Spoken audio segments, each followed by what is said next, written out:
Kakinada to Ladakh EV bike ride లో ఈ రోజు వచ్చేసి 14th డే. మనం మనాలి రీచ్ అయ్యాక 3 days వర్షం వల్ల వేస్ట్ అయిపోయినాయి. ఈ రోజు మాత్రం సూర్యుడు వచ్చాడు. ఈ రోజు వేస్ట్ చేసుకోకూడదు అని చెప్పేసి నేనైతే త్వరగా రెడీ అయిపోయి బయట లొకేషన్స్ అన్ని విజిట్ చేద్దామని చెప్పేసి స్టార్ట్ అయిపోయాను. నేను రెడీ అవ్వడం చూసి వెనకాల ఉన్న బ్రో నేను కూడా వస్తా అని చెప్పేసి అన్నారు. ఇంకిద్దరం కలిపి ఫస్ట్ అయితే హడింబ టెంపుల్ కి వెళ్దామని చెప్పి ఫిక్స్ అయ్యాము. నేనైతే బైక్ మీద వెళ్దామంటే లేదు నడుచుకుని వెళ్దామని చెప్పేసి అన్నాడు. 2 kilometers కదా నడిచేద్దాం అనుకుంటే మొత్తం 2 kilometers అప్పే ఉంది. మనాలిలో ఏ లొకేషన్ విజిట్ చేసినా కుంకుమ పువ్వు అలాగే శిలాజిత్ అమ్ముతా కనిపిస్తారు. నేను శిలాజిత్ ఎలా ఉంటదని చెప్పి టేస్ట్ చేశాను. 1777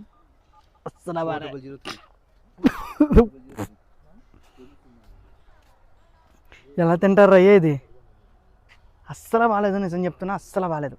ఇక్కడ నుంచి టెంపుల్ కి అయితే స్టార్ట్ అయిపోయాం లేట్ చేయకుండా. మనాలిలో ఫేమస్ అయిన హడింబ టెంపుల్ అయితే విజిట్ చేసాము. ఈ టెంపుల్ కోసం ఫుల్ వీడియో అయితే మన ఛానల్ అయితే అప్లోడ్ చేస్తాను. ఇక్కడ నుంచి మళ్ళీ మన రూమ్ కి అయితే స్టార్ట్ అయిపోయాను. ఇక్కడే రూమ్ దగ్గర మనం అయితే ఛార్జింగ్ పెట్టేసాము. ఇంకా ఛార్జ్ కూడా ఫుల్ అయిపోయింది. ఇందాక మనతో వచ్చిన ఆ బ్రో నేను కలిపి మళ్ళీ ఇంకొక లొకేషన్ కి అయితే స్టార్ట్ అయిపోయాము. మేము వెళ్తుంది వచ్చేసి ఇప్పుడు అటల్ టనల్ కి అయితే స్టార్ట్ అయ్యాము. అటల్ టనల్ కి వెళ్లే రూట్ అయితే మాత్రం వావ్ అనే చెప్పాలి.